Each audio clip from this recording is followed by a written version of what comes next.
Imagine la scène. On est là, on est posé, l'ambiance est calme. On discute de tout et de rien et là, un nom tombe. Un mec que tu connais, un ancien du quartier ou un gars avec qui tu étais au lycée. Le genre de gars qui n'avait rien de plus que toi ou peut-être moins. Et là, la rumeur arrive. Il a pris 3000 balles sur un combiné de 12 matchs. Tu ne crois pas au début, mais tu sors ton tel. Et là, c'est la gifle. Tu vois sur sa story des liasses de billets de 50 étalés sur la table. Tu vois le resto, les nouvelles sapes, la lifestyle qui brille. Ce n'est pas une pub à la télé avec des acteurs, non, c'est lui. Et c'est réel. Et c'est là que le poison s'installe. Tu te prends une décharge de frustration. Tu te dis, attends, mais ce mec-là, il n'est pas plus vif que moi. On a fait les mêmes bancs. On a la même dalle. Pourquoi lui, il est en train de se mettre bien, pourtant moi, je compte mes pièces pour finir le mois. C'est ce sentiment-là, ce mélange d'envie et d'injustice qui est le premier rouage du piège. Tu as l'impression de rater le train, de rester sur le quai alors que tout le monde monte dans le wagon VIP. Et là, tu te dis que tu es le seul idiot à ne pas avoir compris le truc. Alors, comme n'importe qui, comme les plus vulnérables, tu craques. Tu te dis, vas-y, je vais juste y jeter un coup d'œil. Tu télécharges l'appli et c'est là que le génie malfaisant du marketing opère. En 30 secondes, l'icône colorée se retrouve sur ton écran d'accueil, juste à côté de Facebook, Instagram ou de tes photos de famille. Et c'est ça qui est d'une traîtrise absolue. L'application gomme la dangerosité. Elle ne ressemble pas à une table de jeu enfumée dans un sous-sol clandestin. Elle ressemble à un Candy Crush ou un Clash Royale tout à fait inoffensif. C'est propre, c'est fluide, à la limite, c'est même beau. On ne joue plus sa vie, on fait juste un petit clic. Le casino n'est plus un lieu physique là où tu as honte d'entrer. C'est un compagnon de poche qui vibre 24 heures sur 24 dans ton jean. Il est là quand tu vas dans le bus, quand tu vas aux toilettes. Et même encore, il te suit au lit avant de dormir. Ton téléphone qui est ton outil de connexion au monde devient ton propre dealer. Puis vient le moment du premier pari. Tu poses tes premiers 10 balles, un peu au hasard ou parce que tu sens vraiment le match qui est en train de venir. Et là, la foudre tombe. Ça passe. Et là, ton écran s'illumine. 150 balles. Soit tu as multiplié ta mise de départ fois 10. À ce moment précis, ton cerveau ne se contente pas seulement de se réjouir, il bug carrément. Tu regardes ton téléphone, puis tu regardes tes mains. Tu viens de gagner en 90 minutes ce que tu as l'habitude de gagner en 8 heures de taf. Et c'est là où tout bascule définitivement. La valeur de l'effort est instantanément détruite. Et puis, tu commences à faire des calculs fous. Si j'ai fait 150 balles avec 10 balles, si je mets 100, je prends 1500. Pourquoi je vais m'embêter à me lever à 6 heures pour un SMIC? Ce jour-là, le travail commence à ressembler à une arnaque de pigeons. Et le pari devient dans ton esprit la seule solution logique pour s'en sortir. Et là, tu te donnes une raison.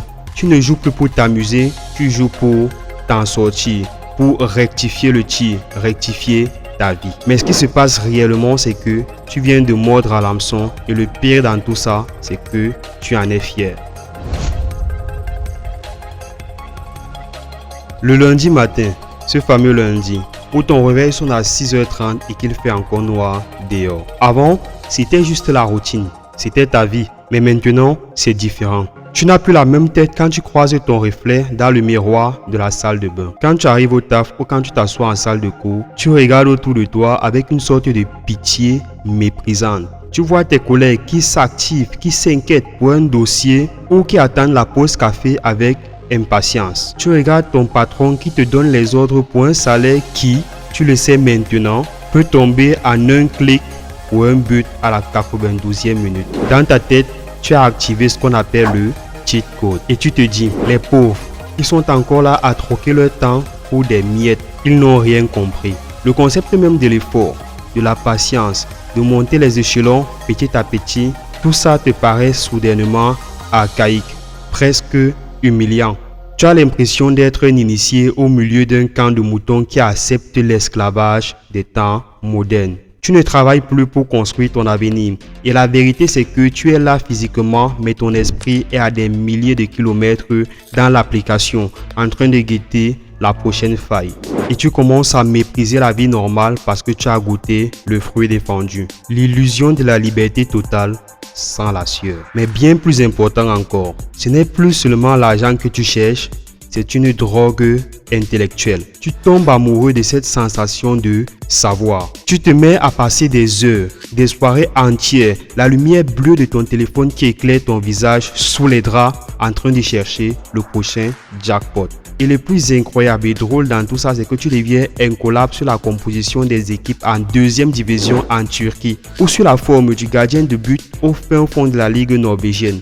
Tu t'abonnes à des canaux Telegram du VIP Prono. Ces mecs qui te vendent du rêve avec des emojis flammes et des voitures de sport. Tu te persuades que ce n'est plus du hasard, tu appelles ça de l'investissement et de l'analyse. Tu as ce sentiment de puissance grisant. L'idée que tu es plus malin que les algorithmes, plus malin que les bookmakers, plus malin que le système entier. Tu te sens comme un trader du Wall Street, mais juste en bas de ton immeuble. Tu ne cherches plus juste de quoi payer ton loyer, tu cherches à valider ton intelligence. Chaque ticket gagnant n'est plus une chance statistique, c'est une preuve de ton intelligence. Et quelque part, c'est ce complexe de supériorité qui va t'empêcher de voir le mur qui est en train d'arriver vers toi à 200 km/h. Et puis, au fond, la vraie histoire n'est pas dans ton compte en banque, elle est dans le regard des autres. Ce que tu veux, c'est être celui qui régale. Tu attends avec une impatience maladive ce moment où tu vas enfin faire cette capture d'écran. Le fameux ticket vert. Tu l'envoies dans le groupe WhatsApp des potes avec une légende un peu hautaine du genre « Encore une fois, trop facile, cette fois-ci on l'a fait ». Bref, quelque chose du genre. Et ceci juste pour savourer les réactions. Très bien joué mon gars. T'es un monstre. Donne-nous le prochain coup. Tu as besoin que les gens disent « Lui c'est un bon, il ne dort pas, il a du flair ». Le pari est devenu ton identité, ton uniforme. Tu veux incarner l'image du mec libre, celui qui a du cash qui circule, celui qui n'a pas peur de miser gros parce qu'il sait. Tu es tellement focus sur cette mise en scène, tellement obsédé par l'idée de briller aux yeux de la bande que tu ne te rends même pas compte que tu es en train de t'isoler. Tu manques sur tes pertes. Tu multiplies tes gains x 10 quand tu en parles au quartier. Tu es devenu esclave d'une réussite que tu n'as même pas les moyens de te payer. Et ce qui se passe, c'est que tu es déjà en train de couler, mais tu continues de sourire juste pour la photo. On t'a menti sur la dopamine. On t'a dit que c'est la molécule du plaisir. Celle qui te fait sourire quand tu manges un bon truc ou quand tu reçois un cadeau. C'est faux. La science nous dit autre chose à ce sujet. La dopamine, c'est l'hormone de l'anticipation. C'est le carburant du désir, pas de la satisfaction. Ton cerveau ne kiffe pas le moment où tu retires tes billets dans le distributeur. Non. Il explose et entre en fusion exactement à la 85e minute. Quand le score est à 1-1 et que ton ticket dépend du but d'une équipe. Ce moment où tes mains sont moites, où ton cœur cogne contre tes côtes comme un prisonnier contre sa grille, où tu ne peux plus quitter l'écran des yeux. C'est ça ton vrai gain. Tu es devenu accro à cet entre-deux. Ce moment de suspension où tu n'es pas encore riche mais tu n'es pas totalement pauvre non plus. Tu es dans un univers parallèle où tout est possible. Tu n'es plus accro à l'argent. L'argent n'est qu'un prétexte. Tu es devenu un junkie du suspense, un esclave de cette seconde où le ballon est encore en l'air. Ton cerveau est désormais piraté, hacké par des ingénieurs de la Silicon Valley qui ont construit ces applications pour briser tes défenses. Ils ne veulent plus de l'argent pour ce qu'il permet d'acheter. Tu t'en fous de t'acheter une nouvelle paire de pommes ou de sortir avec ta mère au resto. Tout ça c'est devenu trop lent, trop ennuyeux. L'argent dans tes mains a changé de nature. Ce n'est plus des euros, ce sont juste des crédits de jeu, des jetons de casino virtuel. Ça ne sert plus qu'à une seule chose, relancer la machine. Tu es devenu comme ce rat de laboratoire d'une expérience psychologique. Tu sais, celui qui a une électrode sur la tête et qui appuie lui-même le bouton pour recevoir sa décharge de plaisir. Et ceci jusqu'au point de ne plus manger, jusqu'à l'épuisement total. Quand tu n'as pas de pari en cours, la vie te paraît terne, grise, sans saveur. Le silence te pèse, tu as besoin de ressentir cette décharge électrique dans tes veines. Sinon, tu as l'impression de ne plus exister. Et là, arrive le mécanisme le plus vicieux et le plus dangereux. La loi du fameux presque. C'est ce match où tout se passe comme prévu. Enfin, jusqu'à la 90e minute. Et là, un poteau un penalty sifflé injustement, un arrêt miracle du gardien et ton ticket s'envole. Tu perds tout pour un détail. Normalement, ton cerveau devrait se dire « j'ai perdu, j'arrête ». Mais ton circuit de la victoire est tellement grillé qu'il interprète cela comme une quasi-victoire. Tu ne te dis pas « je suis nul », tu te dis « j'y étais presque ». C'est une distorsion cognitive totale. Le presque, c'est le carburant le plus toxique qui soit. C'est ce qui te fait dire « le destin me doit quelque chose. Je ne peux pas m'arrêter là alors que j'ai trouvé la formule ». Au lieu de voir le mur, tu vois la porte qui s'est refermée juste devant toi. Et tu vas te défoncer l'épaule pour essayer de la rouvrir. Le presque, c'est ce qui transforme un joueur occasionnel à un joueur acharné qui va y laisser sa peau. Mais le problème avec la dopamine, comme l'héroïne et la cocaïne, c'est qu'il y a un effet de tolérance. Au début, parier 5 ou 10 balles te donnait des frissons. Aujourd'hui, ça ne te fait plus rien. C'est comme boire de l'eau tiède. Ton cerveau demande plus, toujours plus, pour ressentir la même décharge. Pour sentir ton sang bouillir à nouveau, tu es obligé d'augmenter la dose. Tu passes à 50, puis 100, puis 500 balles. Tu commences à parier sur des trucs dont tu n'as absolument rien à foutre. Le championnat de basket philippin à 4 h du matin ou de tennis en Russie. Tu ne cherches même plus à gagner, tu cherches juste à vibrer. Tu prends des risques de psychopathe, tu mises l'argent du loyer, l'argent des courses, l'argent que tu n'as pas parce que tu es confiant, mais parce que c'est le seul moyen pour toi de te sentir vivant. Tu es sur un escalator qui descend et tu essayes de le monter à l'envers de plus en plus vite jusqu'à ce que tes jambes ne suivent plus. Cette image, vous la connaissez bien. Il est 4 h du matin. Tout le monde dort. Ta chambre est plongée dans un noir total, seulement éclairée par la lumière crue et bleutée de ton smartphone. Autour de toi, c'est le silence total, mais dans ta tête, c'est le chaos. Tu te retrouves à rafraîchir frénétiquement une page de score pour un match de tennis de table en Corée ou une obscure rencontre de 3e division en Albanie. Soyons honnêtes, tu ne sais même pas situer ces villes sur une carte. Tu ne connais même pas le nom des joueurs. Tu t'en fous royalement du sport, de la beauté du geste ou de la compétition. Et la vérité, c'est que le sport est mort et il ne reste plus que la côte. Tu es devenu un fantôme. Le reste du monde, tes projets, tes potes, tes rêves, tout ça a disparu, évaporé. Tu es dans une bulle d'isolement total. Tu ne vis plus ta vie. Tu es devenu le spectateur passif d'une barre de score qui change de couleur. Si elle devient verte, tu respires encore 10 minutes. Si elle devient rouge, tu t'enfonces un peu plus dans le vide. Tu es seul au monde, avec pour seul compagnon un algorithme qui n'a pas de cœur. Et c'est là que tu touches le fond du tunnel. Tu ne joues plus pour gagner. L'idée de devenir riche est partie depuis longtemps. L'idée de t'acheter une belle voiture est partie depuis longtemps.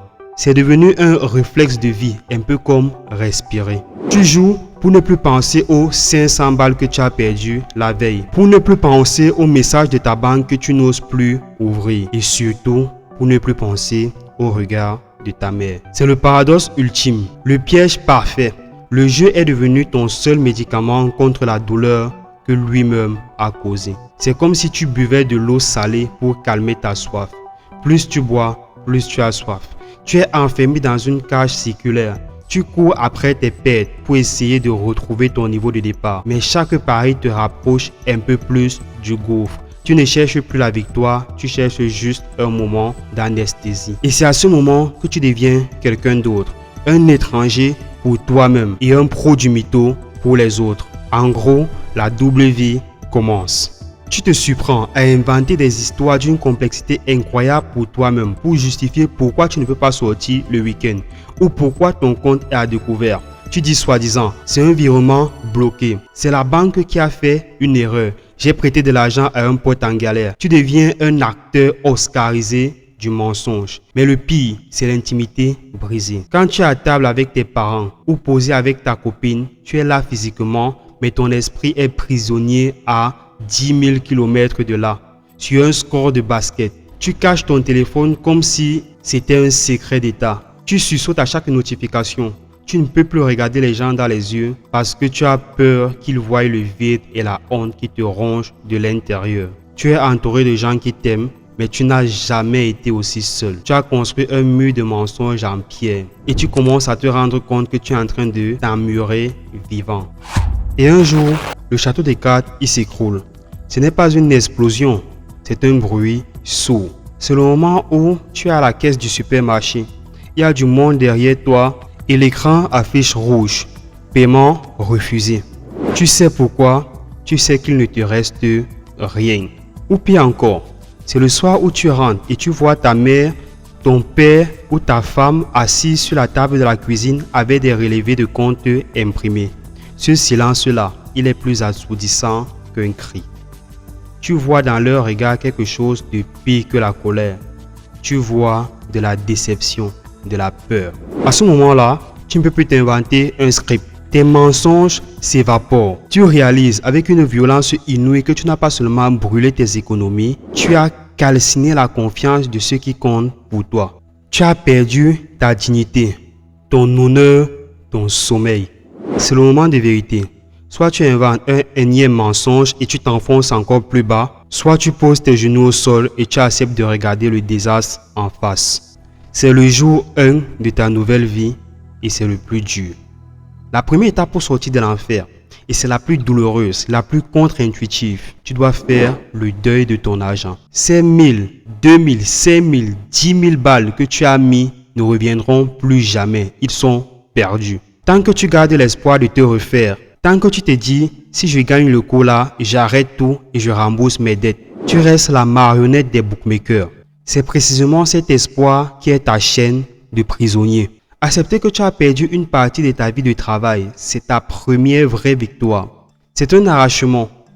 C'est comme si tu devais te couper un membre pour sauver le reste du corps.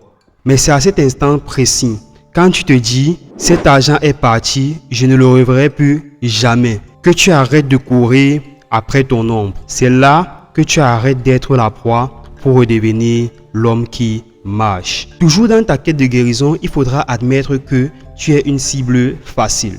Ton cerveau est un toxicomane qui va essayer de te manipuler à la première occasion, à la première notification de score, à la première galère d'argent. La vraie force ici, ce n'est pas d'essayer d'être un super-héros. C'est d'avoir l'humilité d'accepter que tu es faible et d'adopter un protocole radical. Ce protocole va s'étaler sur 3 étapes.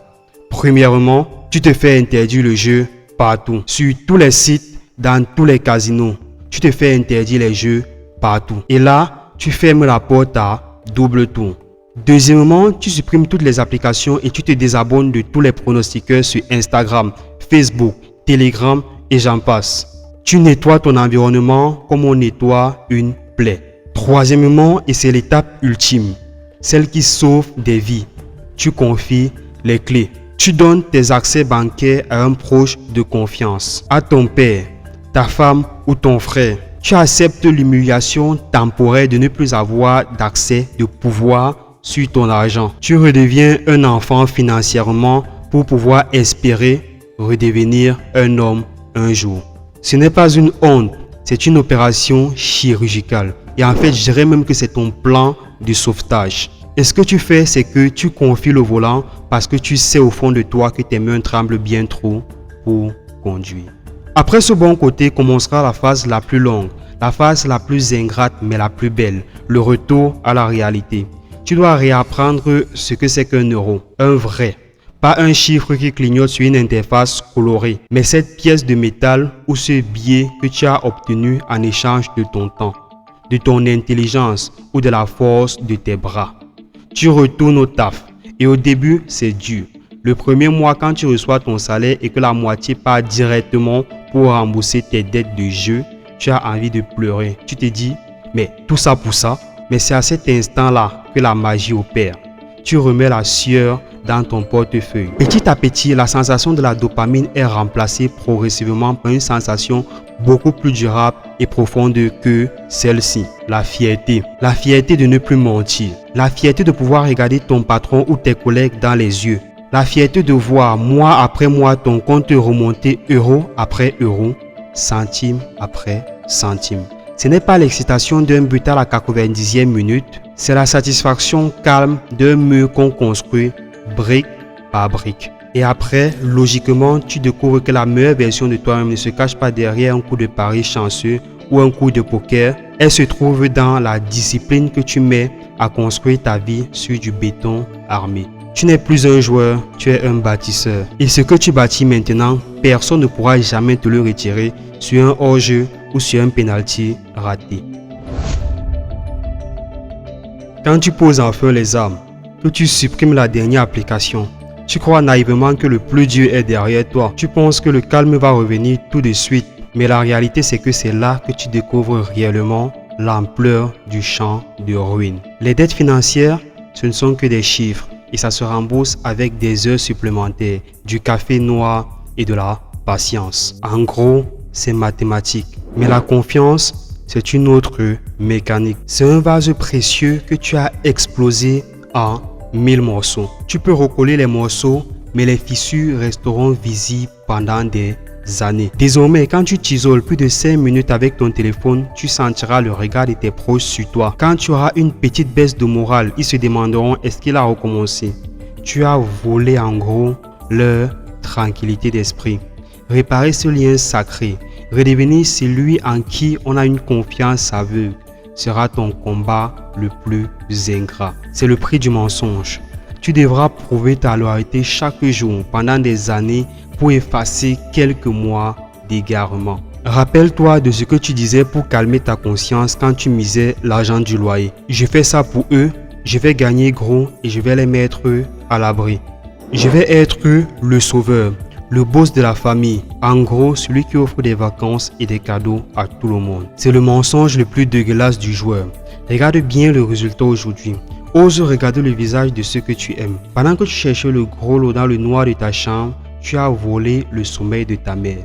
Tu as éteint l'étincelle dans les yeux de ta femme. Tu as transformé ton foyer en une zone de stress permanent où chaque son de notification déclenche une angoisse. Ton gain espéré n'était pas un cadeau, c'était un poison lent que tu leur injectais chaque jour. Tu ne voyais que tes codes, tes combinés et tes statistiques pendant que ne voyaient que ton absence, ton agressivité et ton déclin. Tu as voulu être un roi sur un écran, mais tu as fini par être un bourreau pour ceux qui te chérissent. Écoute bien, le vrai dépassement de soi, ce n'est pas de tout miser sur un coup de poker ou sur un but à la dernière minute. Ça, c'est de la lâcheté déguisée en adrénaline.